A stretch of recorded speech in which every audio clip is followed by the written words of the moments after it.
இதுதான் முன்னுக்கு இருக்கிற வசனம். ஒன்னக்கல துலக்கல் குர்ஆன மில்லதுன் ஹக்கீமின் ஹபீர். இதான் முன்னால் இருக்கிற வசனம். நிச்சயமாக இந்த குர்ஆன் அனைத்தையும் அறிந்த ஞானமிக்கடமிருந்து உமக்கு வழங்கப்படுகிறது.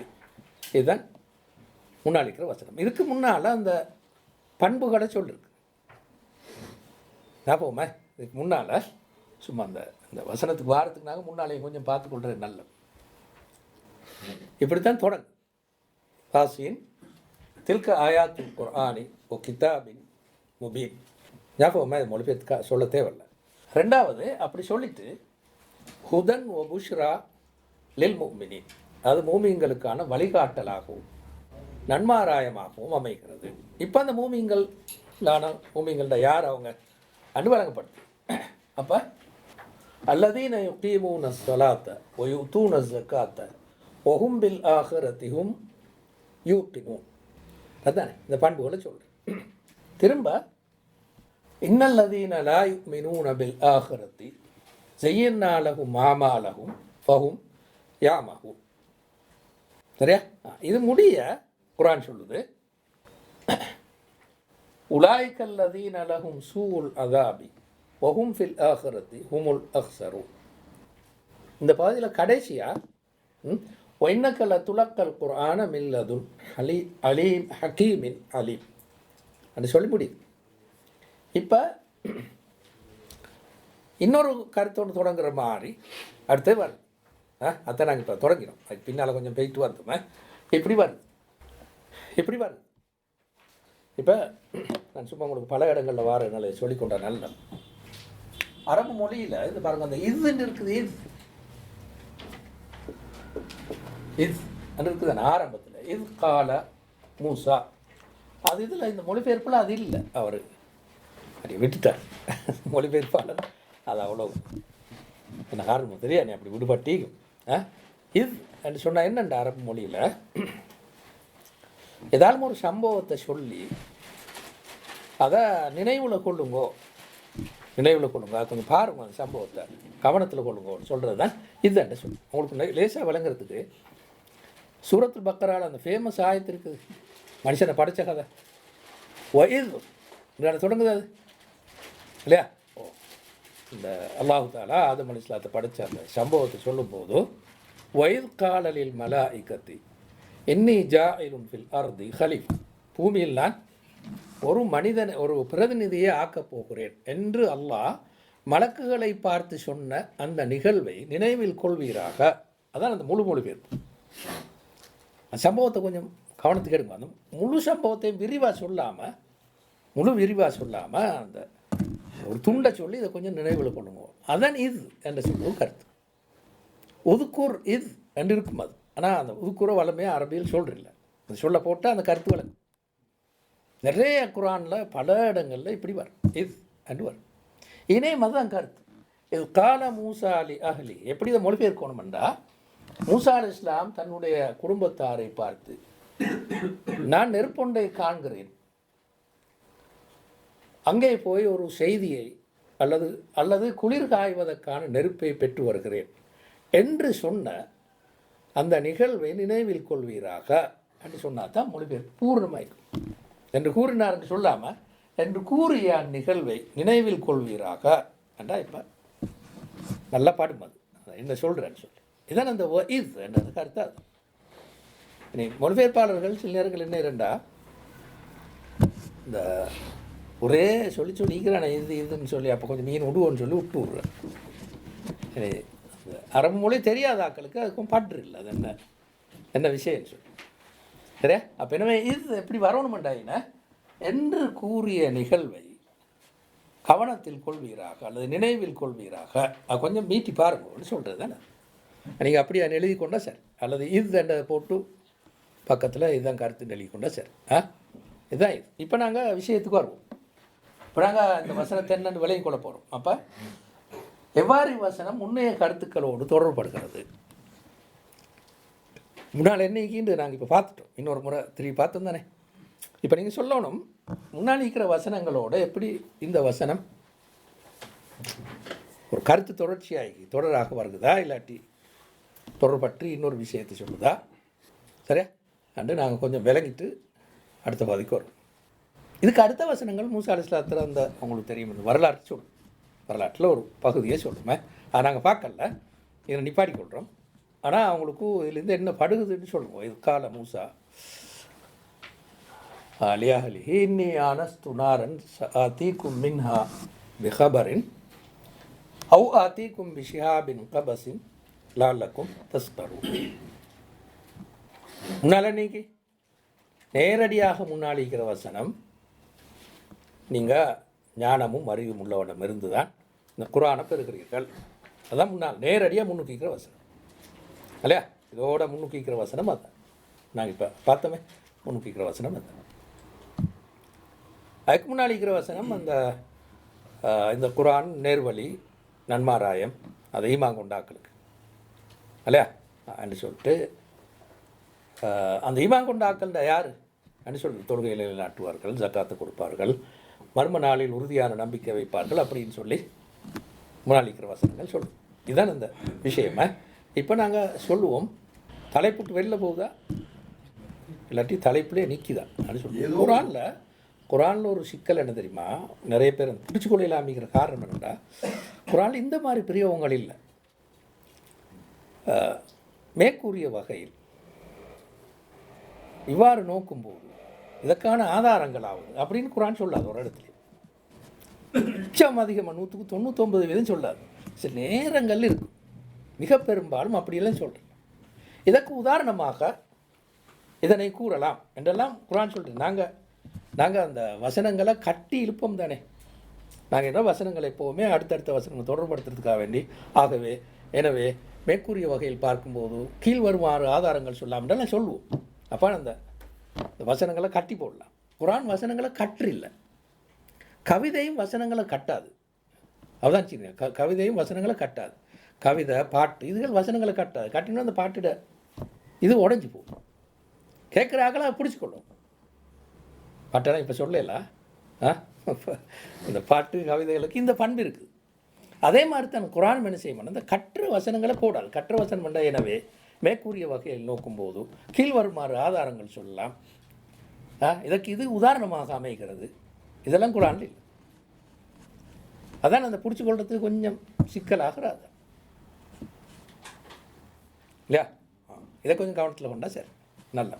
இப்போ நீங்கள் என்ன செய்யணும்னா இடையில அந்த வசனத்தை சேர்த்துக்கொள்ளணும். மேற்கூறிய வகையில் கீழ் வருமான உதாரணம் சொல்லி சேர்த்துக்கொள்ளணும். அதுக்கு நாங்கள் சொல்கிறோம் எப்படின்னா, தமிழில் சொன்னால்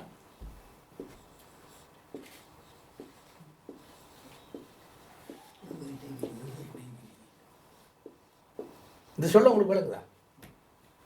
ஊக இடைவெளிகள் அதான் முன்னுக்கும் பின்னுக்கும் உள்ள 2 வசனத்துக்கு மேலே ஒரு இடைவெளி ஒண்டிக்கு நாங்கள் ஊகிச்சு அந்த வசனத்தை போட்டுக்கணும்.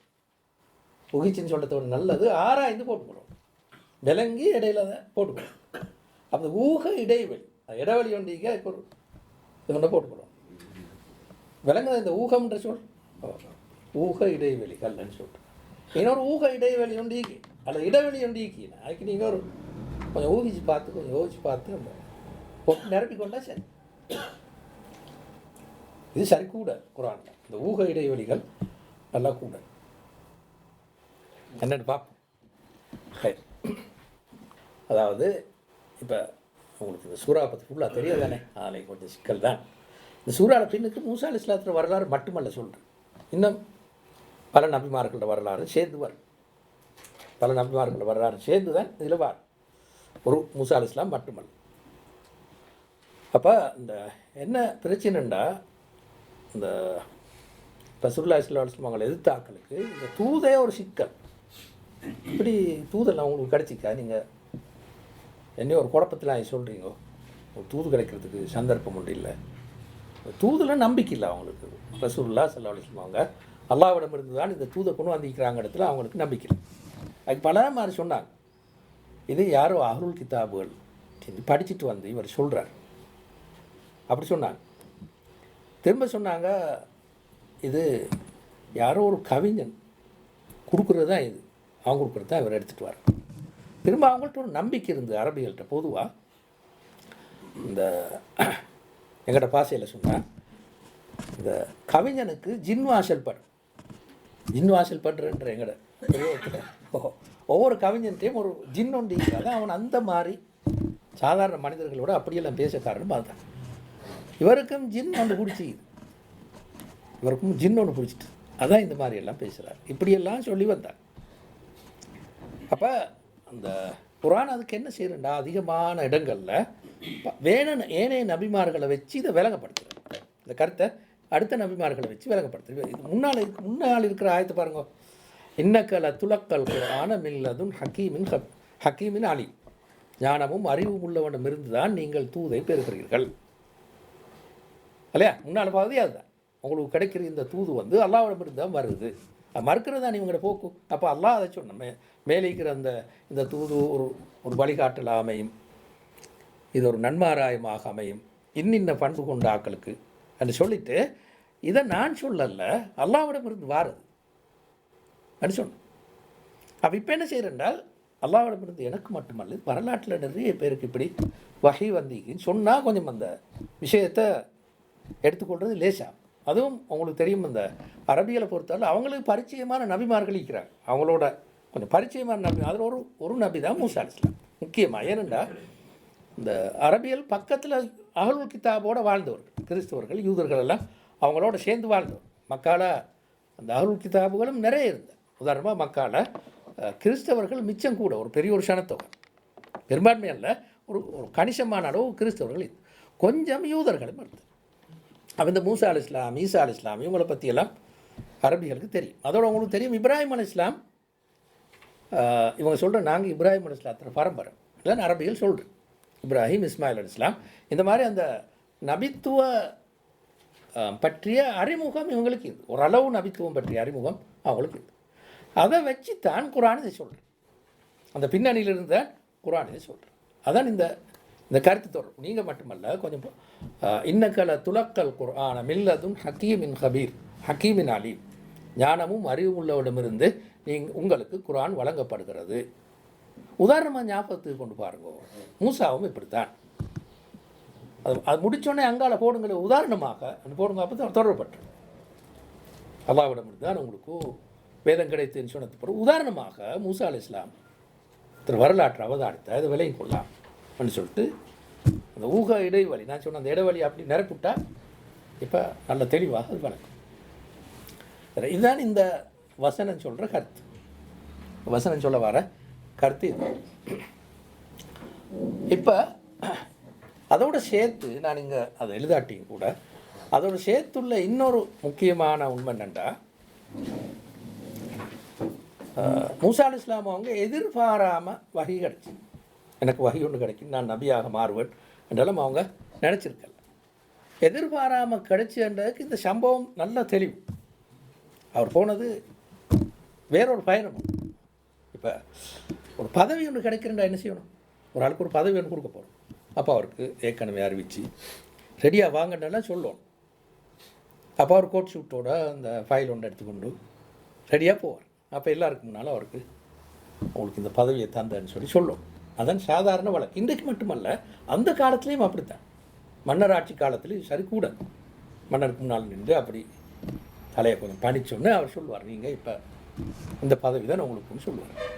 வந்து பாரசீக, ரோம், இந்தியா, சைனா இந்த மாதிரி நாகரிகங்கள்லாம் மிதிர்ந்து அது நல்ல பரிச்சயம். அது நான் போலியாக சொல்லலை. ஆனால் அல்லாஹ் இங்கே சொல்ல வர என்னென்னா, மூசா அலைஹிஸ்ஸலாம் கொஞ்சமே எதிர்பார்க்காத நேரம் வேறொரு எண்ணத்தோட இவர் பழமையாக எல்லாரும் நீண்ட காலம் வெளியில் எங்கேயாலும் இருந்தால் ஊருக்கு வர ஒரு விருப்பம் ஒன்று வர இல்லையா, வரேண்ணா வார ஊரை பற்றிய நினைவுகள்லாம் ஒரு 10 வருஷத்துக்கு பிறகு ஈஜிப்டில் இருந்துட்டு, அல்லது ஈஜிப்ட்னு சொல்லக்கூடாது, சவுதியில் இருந்துட்டு, குவைத்தில் இருந்துட்டு, கட்டாரில் இருந்துட்டு, இங்கிலாண்டில் இருந்துட்டு, ஜப்பானில் இருந்துட்டு நீண்ட காலத்துக்கு பிறகு ஊருக்கு வாரத்து வார தாகம் ஒன்று வரும் இல்லையா. அதே மாதிரி தான் மூசா அலைஹிஸ்ஸலாம் 10 வருஷ காலமாக அங்கீகிறார். அப்போ இப்போ அந்த ஃபிரௌன் மாறி, அந்த ஃபிரௌன் இல்லை. இப்போ மூசா அலைஹிஸ்ஸலாம் சந்தித்த ஆரம்ப ஃபிரௌன் அவன் இல்லை, அவன் செத்து போனான். அந்த 10 வருஷத்துக்குள்ளே ஆள் போயிட்டு இப்போ புதிய ஒரு ஆள் வந்தி. அப்போ மூசா அலைஹிஸ்ஸலாம் பார்த்தாங்க, இப்போ போகலாம், பழைய இடத்துக்கு போகலாம். இதில் தெளிவாக சொல்லலை, ஆனாலும் எங்களுக்கு விளங்குற என்னண்டா, மூசா அலைஹிஸ்ஸலாத்துக்கு உண்மைங்க, உண்மையும் கூட்டி நோடி வரல, சகோதரி மீந்தே சகோதரி என்ன தெரித்தானே, மூசா அலைஹிஸ்ஸலாம் அவங்கள அந்த குழந்தை நேரம் பெட்டியில் போட்டு வீசிட்டு நைல் நதியில் வீசிட்டு அன்னைக்கு உமாக்கு சரியான யோசனை என்ன நடக்குமோ தெரியாது. அப்போ என்ன சொன்னாங்க, மகள் அதாவது மூசா அலைஹிஸ்ஸலாத்து சகோதரர்கிட்ட சொன்னாங்க, குஸ்ஸீஹி பின்பற்றி போ எங்கே போகிறான்னு பாருங்க. அப்போ மிச்சம் கவனமாக பின்பற்றி கவனமாக போகணும். இப்படித்தான் மூசா அலைஹிஸ்ஸலாத்துக்கு நடந்தது. அப்போ மூசா அலைஹிஸ்ஸலாத்து கண்டிப்பாக உம்மாவோட தண்ட தாத்தா தானே ஒரு பெரிய ஒரு பற்று உண்டிக்கு. இப்போ திருப்பி அங்கே போகணும், அவங்களெல்லாம் சந்திக்கணும், பார்க்கணும், வைஃபையும் கூட்டின்னு போகணும், பேர பிள்ளையும் அவங்க பார்க்கணும், எல்லாமே இருக்கும் இயல்பான மனுஷ உணர்வுகள். அந்த பின்னணிலாம் மூசா அலைஹிஸ்ஸலாம் போகிற வேறு அந்த எனக்கு வகை கிடைக்கும் நான் பிறவுண்ட போகணும் அந்த எண்ணமெல்லாம் இல்லை. அதை விளங்கப்படுத்துறது தான் குரானில் நிறைய இடங்களில் மூசா அலைஹிஸ்ஸலாத்து அந்த வகை கிடைக்கிற சம்பவத்தை சொல்லும்போது இது வரும். இந்த துண்டு வேறு மாதிரி வசனங்கள் எல்லாம் வரும். வேறு உதாரணமாக சூரத்தாகால இது நாரன் ஃபகால லி அஹ்லிஹி உம்குசு அப்படி வரும். மூசா அலைஹிஸ்ஸலாம் ஒரு நெருப்பை கண்டாங்க. அப்போ தன் குடும்பத்துக்கு சொன்னாங்க, ஈன உட்காந்துறீங்கன்னு சொன்னாங்க. ஈன உட்காந்துறீங்கன்ற சொல்லி ஈனி இல்லை, அது அங்கீக்குது. சரி, அப்படி குரான் சில துண்டுகளை வெட்டிட்டு சில துண்டுகளை போட்டு இப்படி தான் சொல்லும். அப்போ நிறைய இடங்களில் ஒரு சில இடங்களை தவிர நிறைய இடங்களில் இதோட சேர்த்து தான் வரும். எப்போ இதோட சேர்த்து வரும் என்றால் இந்த மாதிரி ஒரு ஒழுங்குல இப்போ இதுக்கு முன்னாடி இருக்கிற வசனம் அப்படித்தானே உங்களுக்கு மிகவும் ஆழ்ந்த ஞானமுள்ள அறிவுள்ளவனம் இருந்து வகை கிடைக்கிறது என்று ரசூலுல்லாஹ் பார்த்து சொன்னேன். அப்படின்னு நல்ல பொருத்தம் மூசா அலைஹிஸ்ஸலாத்து வகை கிடைக்கிற சம்பவத்தை சொல்கிறது. எனவே தான் இது வந்திருக்கு. உங்களுக்கு தெரியும், ரசூலுல்லாஹ் ஸல்லல்லாஹு அலைஹி வஸல்லம் அவங்களும் எனக்கு வகை கிடைக்கும் எதிர்பார்த்து தான் அப்படி அப்செட் ஆகிக்க மாட்டாங்க. அப்படித்தான் வகை கிடைச்சுன்னு கொஞ்சம் அப்செட் ஆகி வீட்டுக்கு வந்து ஜம்மிலு நீ என்னை போத்துங்கோ இதெல்லாம் சொல்லி பிறகு ஹஷீத்து அலா நஃப்சி எனக்கு என்ன நடந்துட்டு தெரியும், நான் பயந்து போயிட்டேன். இன்னொன்று ஹதிஜா நாயகி என்ன செஞ்சேன், கூட்டின்னு போனேன் இன்னொரு ஆள்கிட்ட வரக்காய் முன்னாவப்பட்ட கூட்டு அவரே விஷயங்களை வழங்கப்படுத்தி இப்படித்தான் நீங்கள் ஒரு நபி ஆகிட்டீங்க அப்படின்னு சொன்னேன். அப்போ ரசூலுல்லாவுக்கும் அந்த கொஞ்சம் மனசளவில் கொஞ்சம் குழம்புவாங்க தானே. என்ன பெரிய ஒரு பதவியை திடீர்னு தூக்கி கொடுத்தா ஆள் அப்செட்டாக போகிற வழியில் உங்களுக்கு ஒரு நீங்கள் வேறு எங்கேயோ போய் கொண்டு கோரண்டு அடித்து ஜனாதிபதி விட்டிருந்தாங்க பதவிண்டா நீங்கள் உண்மையிலே அப்செட் ஆகி என்ன நடந்துன்னு கொஞ்சம் அதை ஏற்றுக்கொள்றதுக்கும் கொஞ்சம் கஷ்டமாயிருக்கும். என்ன நடந்தது, ஜோக் அடிக்கிறாரா என்னோட உண்மையிலே தராரா என்ற ஒரு சிக்கல் ஒன்று வரும். அதே தான் இங்கே நடக்கும். அப்போ மூசா அலைஹிஸ்ஸலாத்துடைய சம்பவத்தின் ஊடாக அல்லாஹ் சொல்ல வந்தேன்னுண்டா, நீங்கள் ரசூலுல்லாவுடைய தூதை பற்றி சந்தேகப்படாதீங்க, இப்படித்தான் தூது மூசாவை பாருங்கள் இப்படித்தான் அவருக்கும் கிடச்சி அப்படி சொன்னது தான் இந்த போது.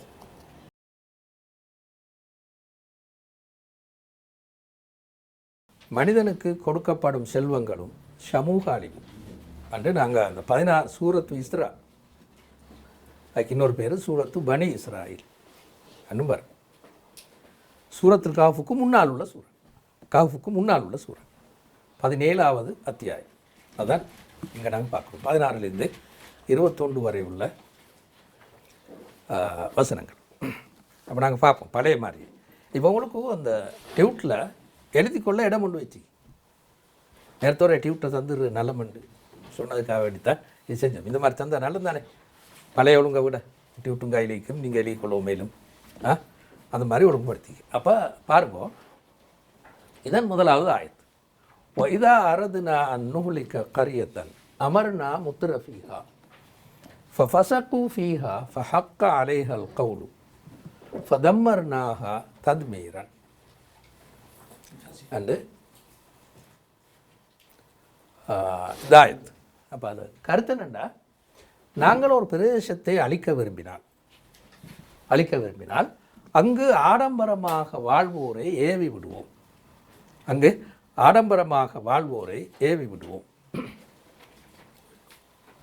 அவர்கள் பாவங்களில் மூழ்கி போவார்கள்.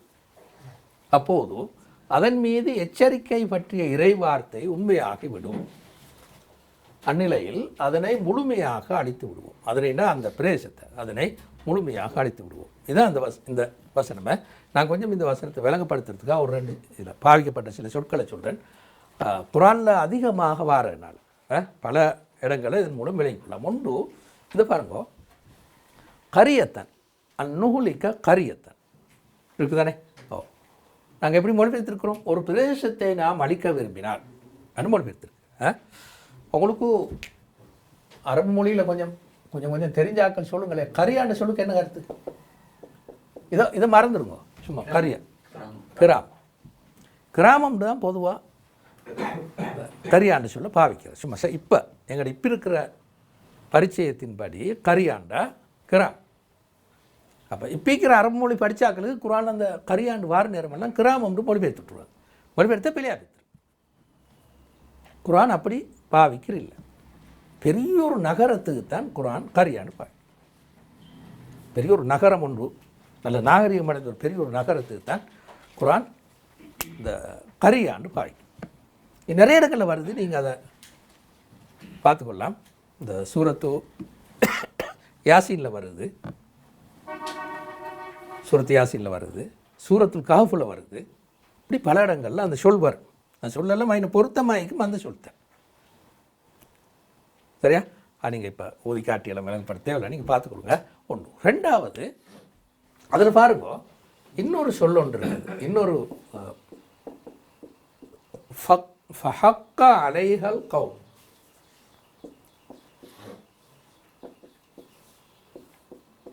ஃபஹக்க அலைஹல் கவுலு அன்று இருக்குதானே, அங்கே பாருங்கள். ஃபஹக்க அலைஹல் கவுலு இதுவும் குரானில் நிறைய இடங்களில் வாரம் பிரயோகம். அதனால சொல்கிறேன். இப்போ சூரத் யாசீனில் ஆரம்பத்திலேக்கு யாசின் இப்போ மன்னம் இல்லையா, முந்தி பாடமாக்கி வச்சுருந்தேன். கத்த முதல்ல அதுக்கெல்லாம் பயன்படுத்தி பாடமாக்கி வச்சுருந்து இப்போ கொஞ்சம் மறந்துட்டு அதனால் நான் கேட்கல. அப்போ இந்த ஹக்கா அலைஹல் கவுலுன்றது பல இடங்கள் வந்து ஃபா முன்னுக்குள்ளே தொடர்புக்கு வந்தது. முன்னாடிக்கிற வசனத்தோட தொடர்பட்டதுக்கு அந்த ஃபா வந்தது. உண்மையில் ஹக்கா அலைஹல் கவுலு எப்படி நாங்கள் மொழிபெயர்த்திருக்கிறோம்டா இது பாருங்க. அப்போது அதன் மீது அலைஹா, அதன் மீது அதன்டேது கிராமம், அந்த கரியா, இந்த பிரதேசம், அதன் மீது எச்சரிக்கை பற்றிய இறை வார்த்தை உண்மையாகிவிடும். இப்போ கவுலண்ட என்ன, காலண்ட என்ன, கால சொன்ன அதுலேருந்து வந்து தான் கவுல். அப்போ என்ன சொல்லல் இல்லையா, சொல்லல் வார்த்தை எனக்கு அர்த்தம். அதான் நேரடியாக மொழிபெயர்த்துட்டா வார்த்தை,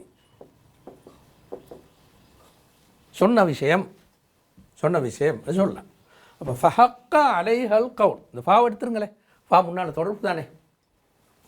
அலைஹா அதன் மீது வார்த்தை நிறைவேறி விடும் அல்லது உண்மையாகி விடும். நிறைவேறிவிடும் அல்லது உண்மையாகிவிடும். உங்களுக்கு தெரிஞ்ச சொல் இது. ஹக்குனண்டா என்ன, உண்மை, சத்தியம் இல்லையா. இன்னொரு கருத்து கட்டாயம் நிறைவேறும். இப்போ அல்ஹாக்கத்து மல்ஹாக்கா ஒமா அதுராக்க மல்ஹாக்கா, ஹக்காண்ட சொல் தானே அது. அதுவும் ஹக்காண்ட சொல்லியிருந்தோம். அது அல்ஹாக்கா மல்ஹாக்கா ஒமா அதுராக்க மல்ஹாக்கா, கண்டிப்பாக நிறைவேறப் போகும் ஒரு நிகழ்வு. அதான் ஹாக்கான்னு சொல்லுவோம் கருத்து. சரியா? அப்போ நாங்கள் நேரடியாக மொழிபெயர்த்தா அதன் மீது வார்த்தை உண்மையாகி விடும் அல்லது நிறைவேறி விடும். இதுதான் நேரடி மொழிபெயர்ப்பு. அப்போ அந்த மொழிபெயர்ப்பை அப்படி சொன்னால் டக்குன்னு விளங்காதே. அப்போ எப்படி வார்த்தை மொழிபெயர்த்திக்காரண்டா அதன் மீது எச்சரிக்கை, கவுளை வழங்கப்படுத்துறது. கவுளில் என்ன எச்சரிக்கை பற்றிய இறை வார்த்தை, கவுண்டு மட்டும்தான் கீழே வார்த்தைன்னு மட்டுமே இறை வார்த்தைன்னு சொல்லணும். அப்போ எச்சரிக்கை பற்றிய இறை வார்த்தை நிறைவேறிவிடும். அப்போ அவர் சொல்கிறாருண்டா, இந்த மொழிபெயர்ப்பாளர் சொல்கிறாரு, அல்லாஹு தாலா ஏற்கனவே ஒரு சமூகத்தை அழிக்க முந்தி நபிமார்கள் அனுப்பி எச்சரிக்கையெல்லாம் செஞ்சு தான் அழிக்கிறது. அப்போ என்ன எச்சரிக்கை அது? நீங்கள் இந்த தூதை ஏற்றுக்கொள்ளாட்டி உங்களுக்கு அழிவு வரும். அதான் எச்சரிக்கை இல்லையா. அதைத்தான் இவர் கவுலண்ட சொல்லுக்கும் அந்த கருத்து எடுத்து அப்படி சொன்னார். அதான் ஃபஹக்கா அலைஹல் கவுலு. அதாவது இப்படி அந்த ஆடம்பரமாக வாழ்ந்து நிறைய பாவங்களில் மூழ்கினோடனே அந்த வார்த்தை நிறைவேறும். எச்சரிக்கை பற்றிய வார்த்தை நிறைவேறும் வேண்டாம் சொன்னார். எச்சரிக்கை பற்றிய வார்த்தைன்றதை விட மிச்சம் நல்ல பொருத்தமான வசனம் என்னண்டா, அதுக்கு நல்ல வசனம் என்னண்டா நியதி, இறை நியதின்னு சொல்லுவோம். அப்படி சொன்னால் சரி பொருத்தம். இந்த இன எச்சரிக்கைன்றெல்லாம் இல்லை. முன்னால் நபிமார்கள் வந்தாங்க எச்சரிக்கை செஞ்சாங்கன்றெல்லாம் இல்லை. முன்னுக்கு ஈக்காதில்லை இல்லை. இங்கே என்ன ஈக்கின்றா ஒரு சமூகம் அழியிறண்டா ஆடம்பரமான ஆக்கள் நிறைய கூடிடுவாங்க, நிறைய பாவச்செயல்கள் ஈடுபடுவாங்க, அழிஞ்சு போகும் அந்த சமூகம். அப்போ இது ஒரு இறை நியதியை சொல்கிறது. அல்லாஹ்வுடைய நியதியை இப்படித்தான். உலகத்தில் சமூகங்கள் அழிகிறதுக்கு காரணமாக அமைகிற நியதி இப்படித்தான். அப்போ நியதின்னு சொல்கிறது சரி பொருத்தம். இறை நியதி அவர்கள் மீது நிறைவேறி விடும் அந்த மொழிபெயர்த்தா கூட பொருத்தமாக. சரியா? இப்போ போதும். இப்போ சரி, அவ்வளோதான். இப்போ நாங்கள் வருவோம். கருத்து விளங்கிட்டு தானே மொழிபெயர்ப்பு போதாத்தினால இதை விளங்கப்படுத்தினேன். இப்போ நாங்கள் இதுக்கு வருவோமே. இறை நாட்டம் என்ற வசனத்தில் வரும் பிரயோகத்தை எவ்வாறு புரிந்து கொள்ள வேண்டும்? ஃபஸ்ட்டு கேக்கு தானே அமர் நாமுத்ரஃபிஹா, நாம் ஆடம்பரமாக வாழ்வோரை இது பாருங்க ஏவி விடுவோம், அவங்கள கட்டளையிடுவோம், ஏவி விடுவோம். அப்போ நிறைய பாவங்களை செய்வாங்க. இந்த ஏவலின் காரணமாக நிறைய பாவங்களில் மூழ்கி போவாங்க. பாருங்கள், அந்த மூழ்கி போவார்கள் இருக்குது. அப்போ இந்த வசனத்தில் வர இறை நாட்டம், இந்த சொல் அரதுனா நாங்கள் விரும்பின ஒரு சமூகத்தை அழிக்க விரும்பினால் இருக்குதானே, அழிக்க விரும்பினால் இப்படி ஏவி. அப்போ அல்லாஹ் இங்கே சொல்கிற அந்த அல்லாஹ்வுடைய நாட்ட மண்டத்தை நாங்கள் எப்படி விலையும் கொள்றோம்? இப்படி தான் வசனமேக்கி ஒரு பிரதேசத்தை ஒரு சமூகத்தை அழிக்க விரும்பினால், அல்லாஹ் அழிக்க நாடினால், விரும்பினால்ன்றதை விட நாடினால், விரும்பினால் சொல்கிறத விட நாடினால்னால் கொஞ்சம் பொருத்தமாயிருக்கும். நாடினால் விரும்பினாலை மாற்றி நாடினால்னு போட்டுக்கொள்வோம். இராதா அராத என்றால் நாடினான்னு கருத்து. நாடினால் அப்போ நாடினால் எப்படி நாங்கள் விலையை கொள்கிறோம்? ரெண்டாவது கருவு ஆடம்பரமாக வாழ்வோர் என்பதையும் பாவங்களில் ஈடுபடலையும் இணைத்து சொல்வதன் பொருள் என்ன? ரெண்டையும் சேர்த்திக்கு தானே. அமர்னா முத்துரஃபீஹா, ஆடம்பரமாக வாழ்வோர் ஏவி விடுவோம். ஃபசா கூஃபிஹா, அப்போ அவங்க பாவம் செய்வாங்க இல்லையா? அப்போ அந்த ரெண்டையும் ஒன்றுக்கு சேர்த்தி, அதுவும் அல்லாஹ் கட்டளையிட்டாண்டி நீங்கள் பாவம் செய்யுங்கடான்னு சொல்லு. அப்படித்தானே? அப்படித்தான் ஈக்கி. ஓ சொன்ன மாதிரிக்கு அப்படித்தான் ஈக்கி. ஓ அப்படித்தான் ஈக்கி. அதை விளங்க முந்தியா இப்போ வருவோம். நாங்கள் நீங்கள் சொல்லிட்டீங்க. இப்போ நாங்கள் பின்னால் பார்ப்போம் இன்னொரு முறை. நீங்கள் கேட்ட கேள்வி அது இல்லை. ஆடம்பரமாக வாழ்வோரையும் பாவங்கள் ஈடுபாடுலையும் ஒன்றுக்கு சேர்த்து சொல்லி அதான் எப்படி விளங்கி கொள்கிறேன். அதாவது வாழ்க்கை ஆடம்பரமாக போனால் பாவங்களில் மூழ்குவான். அப்படித்தானே? அது சரி, அதெல்லாம் சரி. பாவங்கள் தான் இங்கே கேட்குறேன். இல்லை, ஆடம்பரமாக இங்கே குர்ஆன் அப்படி சொல்லலை. ஆடம்பரமாக வாழ்ந்தால் பாவங்களில் புழுவான்னு தான் சொல்லுவோம். ஆடம்பரமாக வாழ்கிறதே ஒரு பாவம், அது சரி தானே. ஆனால் குர்ஆன் இங்கே சொல்ல வந்து அது இல்லை. ஆடம்பரமாக வாழ்ந்தால் பாவம் செய்வோம். உலகத்தில் இந்த பெரிய பொருட்கள் எல்லாம் கிடைச்சிட்டா அல்லாஹ் தேவையில்லை, என்னால் இல்லை அல்லாஹ் தேவையில்லை இல்லைங்க சொல்கிறீங்க. பாவத்தை சொல்லு. பாவம் என்ன? சூது விளையாடுறது, குடிக்கிறது, ஜினா செய்கிறது, அநியாயம் செய்கிறது, அட்டூழியங்கள் ஈடுபடுறது, இதுதான் நீங்கள் சொல்ல வர. இப்போ நீங்கள் திருப்பி அந்த அதுக்குள்ளால சுற்றுறீங்க. இங்கே பாவங்களை நீங்கள் ஃபோக்கஸ் பண்ணி சொல்லணும். அப்படி இல்லாமல் திரும்பவும் அல்லாஹ் மறந்துடுவான்னு அது நீங்கள் இயல்பான விஷயம் தானே. பாவம் இந்த ஆடம்பரமாக வாழ்கிறவங்க மட்டுமல்ல அல்லாஹ் மறக்கிறது. எல்லாரோட கதையும் அதுதான். வறுமைப்பட்டவன் பெரிய அல்லாவோட நினைவோட மிதக்கிறான்னு சொல்லலுமா? இல்லை, அல்லாஹ் மறக்கிறன்றது அது ஆடம்பரமாக வாழ்கிறவன், வேலையாக வாழ்கிறவன், அவன் இவன் எல்லாருக்கும் மெய்க்கிறான். இங்கே இல்லையா? இல்லைன்றவான அவங்க நீங்களே மாட்டிக்குவீங்க கிடச்சி. அப்போ அது இயல்பு. இங்கே அதை சொல்லலை இல்லையா? அது உண்மைதான். அதை யாரும் போயிட்டு மறக்கிறதில்லை. ஆனால் இங்கே சொல்ல வந்த பாவத்தை என்ன அரபு மொழியில் அதை நான் விளங்கப்படுத்துகிறேன். அப்போ நல்ல ஏண்டா எங்களுக்கு இந்த சொற்களை கொஞ்சம் ஞாபகம் வச்சுக்கணும். நல்ல இந்த பாருங்க, இந்த சொல்ல ஃபா என்ன முன்னால் தொடர்பது. எனவே என்ன அதன் விளைவாக என்ன போகிறோம்? ஃபவை கொஞ்சம் கவனத்தில் கொண்டு கொடுங்க. இப்போ திரும்ப முறை வந்துட்டு. எனவே அதன் விளைவாக அடுத்து இதெல்லாம் அது கருத்து வரும் ஃபக். இப்போ அதில் ஃபசக்கான்ற சொல்லித்தான் உண்மையில் ஃபசக்க அதை சொல்லிட்டா உண்மையான அந்த சொல். ஃபாசிக்கன்னு நாங்கள் சொல்கிறேன். பேர் மீங்கதோ தெரியாது. சரிங்கண்ணா, ஓ குழப்பந்தான். ஃபசக்கண்ட என்ன கருத்து? பெரிய பாவம் செய்கிறது, அதான் ஃபசக்கண்டு சொல்லுவோம் கருத்து. ஃபாசிக்கண்டா பெரும் பாவி. அவர் பேர் வைக்கக்கூடாது. ஃபாசிக்கண்டா பெரும் பாவி. காஃபிருக்கும் அந்த சொல்ல பாவிக்கிறார் என்ற அது ஒரு பெரிய ஒரு பாவமே. ஏனண்டா அரபு மொழியில் இந்த அடிப்படை இதுதான்.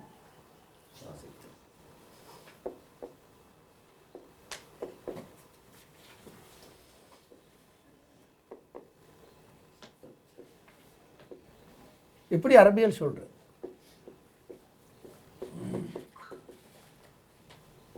ஃபசக்கத்திர் ருத்தபத்து அப்படின்னு சொல்கிறேன். அப்படி என்றால் ஒரு பழம் நாங்கள் இப்படி நல்லா பழுத்தின்னு நெசிக்குட்டா வெளில பாயுமே, அந்த சாப்பிடக்கூடிய அந்த பகுதி அப்படியே வெளில பாயும், மாங்காய் இல்லாட்டி அது மாதிரியான பொருட்கள் பாயும். அப்போ அரபியல் சொல்கிற ஃபசக்கத்திர் ருத்தபத்து, வெளில பாஞ்சிட்டு, அது இடத்துட்டு வெளில பாஞ்சிட்டு, இடத்துட்டு வெளில பாயறதுக்கு தான் ஃபசக்கன்னு சொல்கிறேன். சரியா? அதனால் அரபியல் பிரயோகத்தில்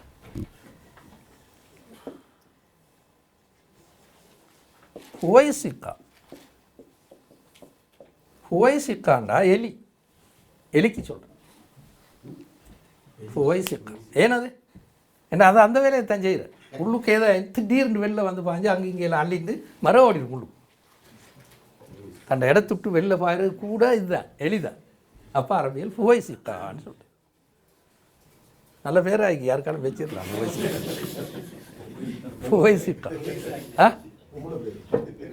இப்போ என்ன சொல்லுவாருன்னா இதுதான் ஃபசக்கா என்ன சொல். அப்போ எனவே குரான் எப்படி அதை சொல்ல பாவிக்கிறேன்டா, மனுஷன் நீக்க வேண்டிய ஒழுங்குக்கு தானே, அதை விட்டு வெளியில் பாஞ்சா அவனுக்கு ஃபாசிக்கன். அப்போ அது எப்படி வரும்? ஒன்று ஈமான் உள்ளவனா மனுஷன் நீக்கணும், அதான் இறை நம்பிக்கைள்ளவனா அதில் வெளில பாஞ்சிட்டான். அப்போ காபிரா பித்து ஈமான் கொண்டு ஈந்தாலும் அல்லாவுடைய கட்டளைக்குள்ளால் வாழணும். இவன் கட்டளைக்குள்ளால் வாழல வெளில பாஞ்சிட்டான். அப்போ பெரும்பாவி கிம்மன் சொல்ல பாவிக்கிறேன். திரும்ப மனுஷன் இயற்கைக்கு தானே இயல்பாக மனுஷன் எப்படி இருக்கணுமோ அந்த எல்லையை விட்டு வெளில பாஞ்சான், அப்போ ஃபாசிக்கன்னு சொல்லும். 3 கருத்துலேயும் குரான் இந்த சொல்ல பாவிக்கும். குறிப்பிட்ட இடங்களை பார்த்து அந்த பொருள் எடுத்துக்கொள்ளும். இதைத்தான் ஃபசக்கு ஃபீஹான்னு சொன்னோம். அந்த பிரதேசத்தில் அவங்க அல்லாவுடைய வரம்புகளை மீறி நிறைய பாவங்களை செய்வாங்க. அதான் ஃபசக்கு ஃபீஹா. ரைட். இப்போ நாங்கள் வருவோம் அதுக்கு. என்னென்னா பாவங்களுக்கும் ஆடம்பர வாழ்க்கைக்கும் ஒரு தொடர்பு இருப்பதாக இந்த ஆயத்து சொல்லும். அப்படித்தானே? ஓ, அப்போ அதான் நாங்கள் இங்கே பேச வந்தேன்.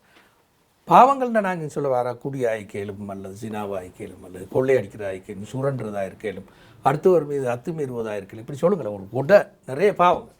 இந்த பாவங்கள் எல்லாம் வரும் இந்த ஆடம்பர வாழ்க்கை ஒரு சமூகத்தில் கூடிட்டேன். அதான் அமர்னா முத்தரஃபிஹா ஃபசக்கூஃபிஹா அப்படின்னு சொன்னால் அது.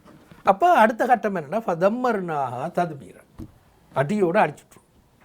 இந்த ஃபா எல்லாம் மறுபடித்தான். இது பாருங்க, அமர்னா முத்துரஃபிஹா ஃபசக்கூஹா ஃப ஹக்கா அலைஹா ஃப தம்மர்னா ஒன்று கொண்டு அடுத்தடுத்த விளைவது. ஆடம்பரமாக வாழ்பவர்களை நாம் கட்டளையிடுவோம். அவர்கள் எனவே அவர்கள் ஆடம்பரமாக வாழ்ந்த பாவங்களில் ஈடுபடுவார்கள். எனவே அவர்கள் மீது அல்லாஹ்வுடைய நியதி உண்மையாகிவிடும். எனவே அவர்கள் அழிந்து போவார். அதான் அந்த ஃபா ஃபசக்கு ஃபீஹா ஃபஹக்கா அலைஹல் கவுலு ஃபதம்மர்னாஹா தத்மீரா. இனி பாவம் மறந்துடுவானமே, நிறைய இடங்களில் வரும் குரானில். அதான் ஃபா என்று சொல். சரி, இப்போ அதை நாங்கள் ஓரளவு பார்த்தோம். இங்கே வாங்குமே இவ்வசனம் சமூக அழிவுக்கான காரணமாக எதனை விளக்குகிறது? தெளிவு என்ன? ஆடம்பரம் சமூக அழிவுக்கான காரணங்களில் ஒன்றாக நிறைய காரணங்கள் இருக்கும். அதில் ஒரு முக்கியமான காரணமாக குரானிங்க ஆடம்பரத்தை விளக்குதுன்னு சொல்கிறோம். சரியா? சரி, இப்போ நாங்கள் பார்ப்போம் கொஞ்சம் என்ன எழுதிக்கிண்டு. இறை நாட்டம் என்பது இறைவன் நிர்ணயித்துள்ள ஏற்பாட்டை குறிக்கிறது. சரியா? இந்த பாருங்க, நாங்கள் இப்போ இன்னொன்று பருவமே இப்போ கொஞ்சம் தெளிவாக விலையும் கொள்ள. நாங்கள் அராதாண்டா என்னென்னு கேட்டோம், நாடினாண்டா என்னன்னு சொல்லி கேட்டோம்னா என்னண்டா அல்லாஹ்வுடைய நாட்டம் ரெண்டு வகை. ஒன்று இராதத்துன் தக்வீனியான்னு சொல்கிறேன்.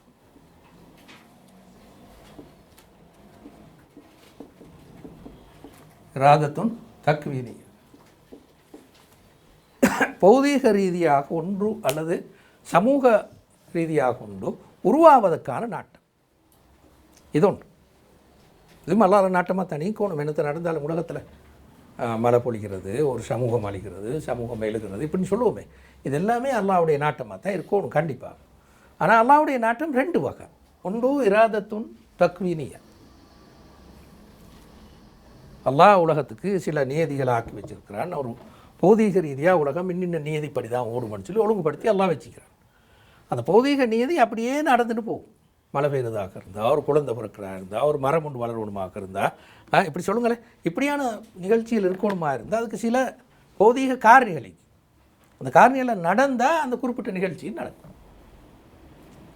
சரியா? அதுக்கும் குரான் இந்த ஆராத என்று சொல்லத்தான் பாவி, விரை நாட்டம் என்று சொல்லத்தான் பாவி. இதொன்று. இன்னொன்று இருக்குது,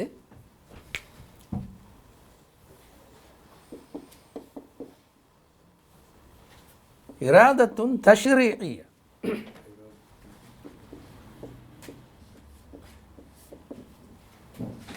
இராதத்துன் தஷ்ரீஇய்ய என்னது? ஷரியத்தோடு சம்பந்தப்பட்ட நாட்டம். தஷ்ரீ என்ற சட்டமியற்றுதல், ஷரியத்தோடு சம்பந்தப்பட்ட நாட்டம். அப்படின்னா என்ன? அப்படின்னா என்னது? அல்லாட அந்த வழிகாட்டல்கள், அல்லாவுடைய வழிகாட்டல்கள், நீங்கள் வட்டி எடுக்காதீர்கள், இது என்ன நாட்டம்? தஷ்ரீ. எங்களுக்கு எல்லாம் வட்டி எடுக்கவானு சொன்னேன், சரியா இல்லையா? இதுக்கு சொல்லுவோம் தஷ்ரீ, அல்லாவுடைய சட்டத்தோடு சம்பந்தப்பட்ட நாட்டம்.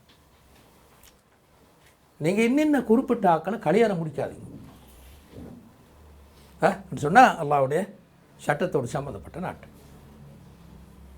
நீங்கள் இன்னின்ன பொருட்களில் ஜக்காத்து கொடுக்கும், அல்லாவுடைய சட்டத்தோடு சம்பந்தப்பட்ட நாட்டம். ஜக்காத்தை நீங்கள் யாருக்கு கொடுக்கணுண்டா இன்னின்ன ஆக்களுக்கு தான். இன்னும் மசதக்காத்து லில் ஃபுக்கராய் ஒல் மசாக்கின் ஒல் ஆமிலின் அலைஹா ஒல் முஅல்லஃபத்து குலூபுகும் வருது அந்த ஆயத்து மாதிரி இந்த 8 குரூப்புக்கும் நீங்கள் கொடுங்க. அண்ட் என்ன? அது ஒரு அல்லாவுடைய சட்டம் சார்ந்த நாட்டம். இது ரெண்டையும் ஒன்று போட்டு குழப்பிக்கொள்ளாக. இது எப்படி நிறைவேறும் சொல்லுங்களேன்? இது எப்படி நிறைவேறும்? மனுஷன் இன்னும் தெளிவாக சொல்லுங்களேன். மனுஷன் சுதந்திர நாட்டத்தின் ஊடாக தொழுங்கன்னா தொழாமை மீக்கல் தானே இல்லையா? தொழுங்கன்னு சொன்னால் தொழாமை மீக்கல், ஜக்காத்து கொடுக்கணும் கொடுக்காமே மீக்கல். அல்லாஹ் அதை மனுஷனுக்கு விட்டுட்டான், கட்டளை இட்டுட்டு விட்டுட்டான். இது அந்த குறிப்பிட்ட காரணிகள் வந்தால் நடக்கும், ஒன்றும் செய்யலாம். மழை பெய்வதற்கான எல்லா காரணிகளும் ஒழுங்குபடுத்தப்பட்டால் கண்டிப்பாக மழை பெய்யும், ஒன்றும் செய்யலாது. அப்படித்தானே? இப்படியான அந்த தக்வீனியா மனுஷன் நாட்டத்துக்கு உள்ளால வாரில்லை. கொஞ்சம் மனுஷனை அதில் கொஞ்சம் என்ன செய்யலாம்டா, மனுஷனை அந்த இதை படித்து பார்த்து உலகத்தை நல்லா, பௌதிக உலகத்தை நல்லா படிச்சுட்டு அது இயங்குறதுக்கு கொஞ்சம் ஒழுங்குபடுத்தலாம், அவ்வளோதான் இல்லையா? அதுக்கு மேலே ஒன்றும் செய்யலாது. மழை இப்படி பொழியுதுன்னு பார்த்துட்டு அதை ஒழுங்குபடுத்தி செயற்கையாக மழையை பெய்ய வைக்க பார்க்கலாம். செயற்கையாண்ட உண்மையில் என்னது, அது மிக தான் அது இதுகளை படித்து பார்க்குற, பௌதிக விதிகளை படித்து பார்க்குற, அது என்ன ஒழுங்குலாம் நீங்கள் அப்போ நானும் அப்படி செஞ்சு பார்ப்போம் அப்படின்னு செய்யலாம். மனுஷன் மூளை எப்படி எங்கன்னு கவனமாக படித்து பார்க்குறோம். அப்போ ஆர்டிஃபிஷியல் இன்டெலிஜென்ஸ் சொல்லி ஒன்று உருவாக்கி விட்டுரு. உண்மையாக அது இங்கேருந்து வந்தது தான், வேற ஒன்றும் இல்லை. அப்படி தானே? அந்த பௌதிக விதிகள் நல்லா கவனமாக படிச்சுட்டு பார்க்குறது.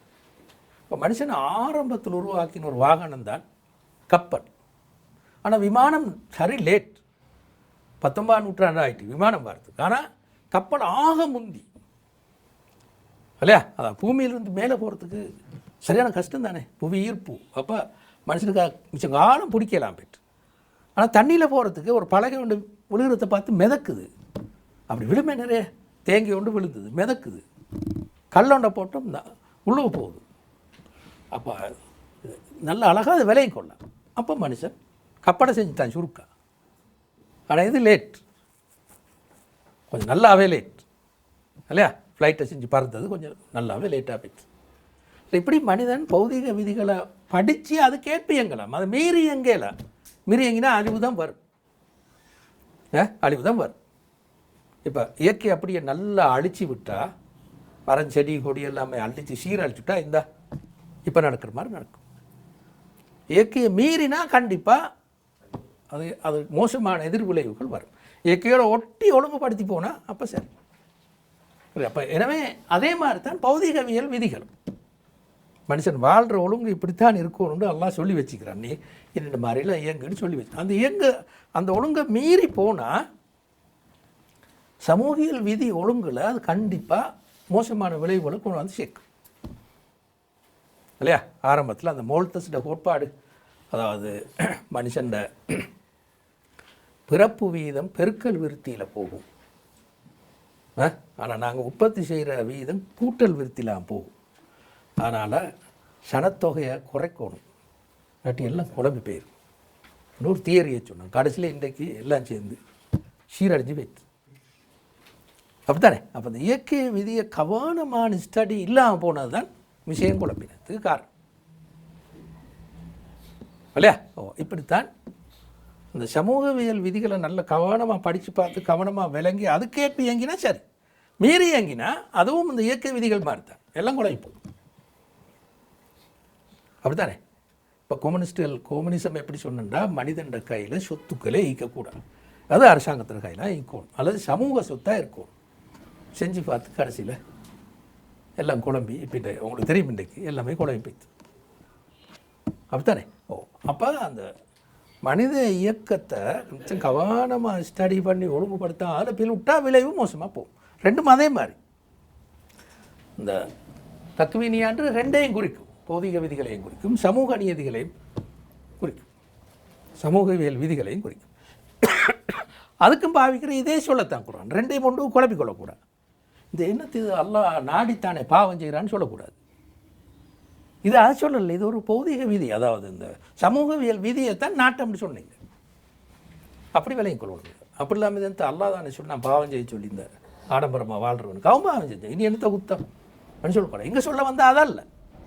அமருன்னா முத்துரஃபீகாண்டா, இங்கே என்ன அம்ரண்டா அம்ருன் தக்வீனி, அந்த ஏவல் என்னண்டா பௌதிக நியதியோடு சம்பந்தப்பட்ட ஏவல் தான் விலை கொள்ளும். விளங்குதா? அதான் நீங்கள் சொல்ல இறைநாட்டம் என்றது இறைவன் நிர்ணயித்துள்ள ஏற்பாடு, சமூகவியல் விதியை அது குறிக்கும். அதான் ரெண்டாவது, சுகபோகம் ஆடம்பரம் என்ன செய்யும்டா புலல் நுகர்வில் மனிதன்களை ஆழ்ந்து ஈடுபட செய்யும் இல்லையா? நீங்கள் பார்த்தீங்களா, நேற்று போனாத்து அமெரிக்காவோட பெரிய ஒரு பிரச்சனை என்ன போட்டிங்கன்னா கொழுக்கிற ஆக்கள் சைஸ் ஆகுது. கவனிச்சிங்களா? அதை ஓவராக சைஸ். அப்போ இப்போ நாங்கள் ஈக்கிற உடம்பு எவ்வளோ ஈக்கணுமோ அதை விட கடுமையாக கொழுத்து போகிறோம். அப்போ என்ன நடக்கும்? எல்லா வகையான நோய் கிடக்கும். அது காரணமாகி அது இயங்குறது கஷ்டமாகும். அமெரிக்காவில் எத்தனையோ $1 பில்லியன் அதுக்கு செலவழிக்க வருதுன்னு சொல்லி, ஏனது இதுதான் புலல் நுகர்வில் கூட போனால் இதான் நடக்கும். ஐஸ்கிரீமையும் திண்டு மறுகா அதையும் திண்டு இதையும் திண்டு எல்லாத்தையும் அடிச்சொன்னே ஆளும் கொளுத்து வேலை செய்யலாம் போய் ஹதீஸில் வார ஏண்ட சமூகத்தில் பின்னால கால பிரிவில் தலகர் ஃபீஹி முஸ்ஸமனு கொழுக்கிறது தோன்றுமண்டு, ஆக்கள் கொழுக்கிறது கூடிடுமண்டு. இதான் கதை. அப்போ எனவே அல்லாஹ் வச்சுக்கிற விதிகளை மீறி புலன் நுகர்வில் ஒருவர் இந்த ஆடம்பரம் புலன் நுகர்வு நல்லா கூட்டும், சல்லி நல்லா கூடியிருந்தால் அடிக்கடி கடைக்கு போக வைக்கும், பசி இல்லாமலும் சாப்பிட வைக்கும், தேவையில்லாமலும் வீட்டில் பொருட்கள் வந்து நிறை, தேவையில்ல அந்த சாமான் ஆனாலும் வந்து நிறை இல்லையா? இப்படி புலன் நுகர்வில் ஆள் கூடி ஆழ்ந்து ஈடுபட வைப்பாங்க. இப்போ விளைவு பாவங்கள் செய்வான். பாவங்கள் எப்படி செய்வான்? ஒரு கல்யாணம் முடிச்சு போதாது 2 3 4 நாளுக்கு மேலே இஸ்லாத்தில் கூடாது இந்த ஒரு தலாக் சொல்லிட்டு இன்னும் முடிக்கிறானே. இப்படி தலாக் சொல்கிறது முடிக்கிறேன், தலாக் சொல்கிறது முடிக்குமான்னு 200 300 முடிச்சுக்கோ நான் ஈக்கிறாங்க. அப்படி சொல்ல தேவையில்லை அவங்களுக்கு. இப்படி புலன் நுகர்வு ஓவர் ஆகிட்டு போகும். அப்போ அதுக்கே பழகின மனுஷன் என்ன செய்வான்டா, தான் விழுந்துடாமி கேத்தாண்ட அந்த ஆடம்பர வாழ்க்கை விழுந்துடாமி இப்போ உள்ள அநியாயம் எல்லாம் செய்வான். அவரை சுரண்டி, அந்த நாட்டை சுரண்டி, இந்த மனுஷனை சுரண்டி, ஆட்டை தூக்கி மாட்டில் அடித்து, மாட்டை தூக்கி ஆட்டில் அடித்து, பிறகு அங்கே மனுஷனில் அடித்து, இப்படி உள்ள அநியாயங்கள்லாம் செய்வாங்க. மல்டிநேஷனல் கம்பெனி ஒழுங்கும் அதுதான். வல்லரசுகள கதை அதுதான். நாடுகளை சுரண்டி வாழுதல் அதுதான். அப்போ ஆடம்பர நோக்கிலான வாழ்க்கை என்ன செய்யும்னா படிப்படியாக அநியாயங்களுக்கு இட்டு செல்லும். பாவங்களோடு, தனிப்பட்ட பாவங்களோடு, அவரோட தனிப்பட்ட பாவங்களோடு அடுத்தவர்கள் மீது அத்துமீறி அடுத்தவர்கள் உரிமையை சேர்த்து அழிச்சின்னு போகிற வேலையெல்லாம் செய்யும். இப்போ என்ன நடக்கும்? கண்டிப்பாக சமூகத்துக்குள்ளால் பெரும் குழப்பங்களும் பிரச்சனைகளும் வரும். நாடுகளுக்குள்ளால் பிரச்சனைகள் வரும். சர்வதேச ரீதியான பெரும் பிரச்சனைகள் வரும். மூன்றாம் உலகமாயத்தம் கிட்டிக்கிறவனு யோசிக்கிற அளவு போகும் இல்லையா? இப்போ மனுஷனை விட்டு பாதுகாக்க கொள்றான்னு இப்போ பயம். மிருகத்துட்டு இல்லை, மனுஷனை விட்டு. அப்போ உள்ள ஆயுதமெல்லாம் செஞ்சு வைக்கிறது அதுக்காக. அப்போ இதெல்லாம் அதோட விளைவு. ரைட், அடுத்ததுக்கு வருவோம். ஆடம்பரம் வாழ்வு சமூகத்தில் மிகைத்து ஆதிக்கம் செலுத்துதல் என் பொருள் என்னண்டா செல்வத்தை மையப்படுத்தி மனுஷன் வாழுதல். செல்வத்தை மையப்படுத்தி மனுஷன் வாழ்றது. இது பாருங்க, ஒரு சிந்தனை கருத்து இதை மையப்படுத்தி வாழ்றோம் இல்லையா? ஒரு சிந்தனை, ஒரு நம்பிக்கை, ஒரு கருத்தை மையப்படுத்தி வாழ்றது. இது ஒரு வாழ்வு. இந்த வாழ்வும் நல்ல நிலைகளை தான் கொண்டு வந்து சேர்க்கும். இன்னொரு ரெண்டாவது வாழ்க்கைக்கு என்னென்னா, இது அடுத்த கட்டம், மனுஷனை மையப்படுத்தி வாழ்றது. அப்படின்னா வழங்குதா? அப்படி என்ன, இவர் பெரிய ஒரு மனுஷன், இவர் பெரிய ஒரு மனுஷன். அப்போ அவரை சுற்றி வார கிட்டத்தட்ட அவரை சிலையாக்கி விட்டு விடுறார். சிலையும் செய்கிறதான் செஞ்சு ஆளை சிலையாக்கிட்டு அதை சுற்றி வாழ்றது. இது ரெண்டாவது கட்டம். அடுத்த கட்டம் அதுதான், சிந்தனையை சுற்றி வாழ்கிற, சிந்தனையை பிடிச்சி கொள்ளையிலே இவருக்கு. அப்போ சிந்தனையை சொன்ன ஆளையே சிலையாக்கி விட்டு விடுற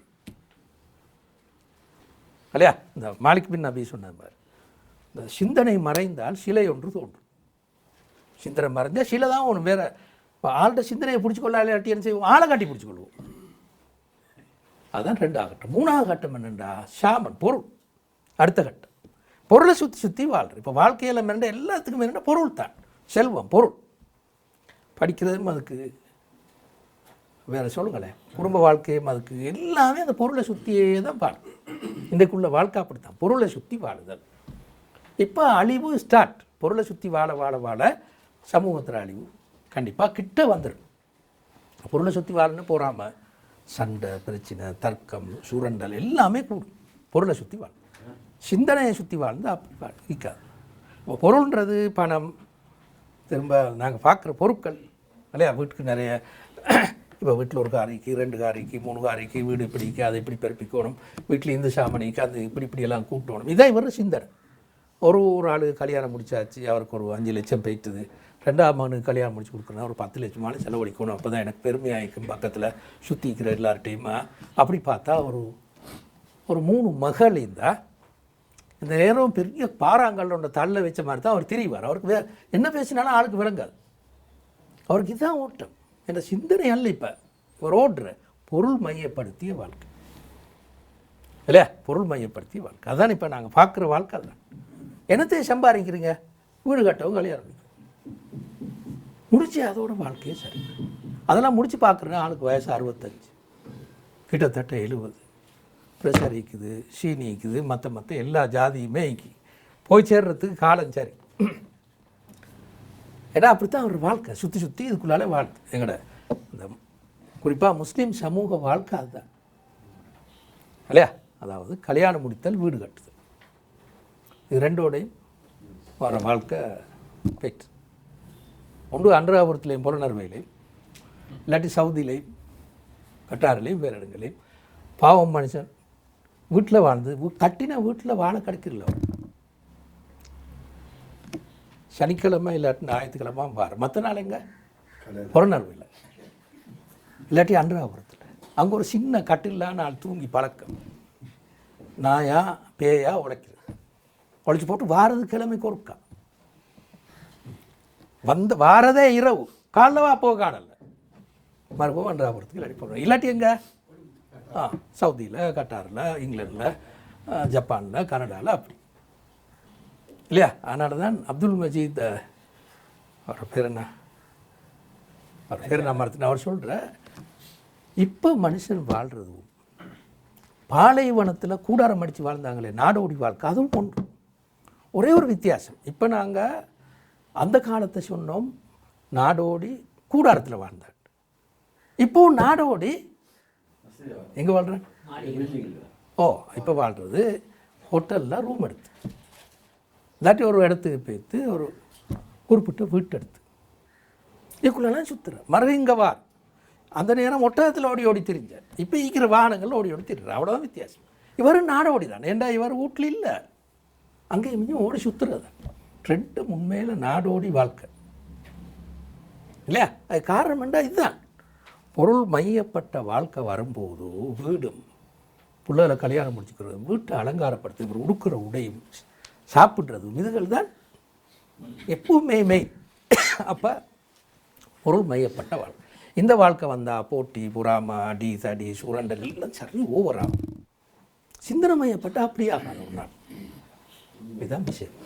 அதுதான் குர்ஆன் இங்கே சொல்ல வந்த வைதா அரதுனா நுகுலிக்க கரியத்தன் அமர்னா முத்தரஃபியா ஃபஃபஸகு ஃபீஹா ஃபஹக்க அலைஹல் கவுலு ஃபதம்மர்னாஹா தத்மீரா சொன்னால் அதுதான் ஒவ்வொரு பாவம் அதுதான். ஃபஸகு ஃபீஹா ஃபஹக்க அலைஹல் கவுல் ஃபதம்மர்னாஹா தத்மீரா. இதுதான் குர்ஆன் சொன்ன கருத்து. அதோட நிப்பாட்டுவோம் இன்ஷா அல்லாஹ். அடுத்த முறை நாங்கள் பார்ப்போம்.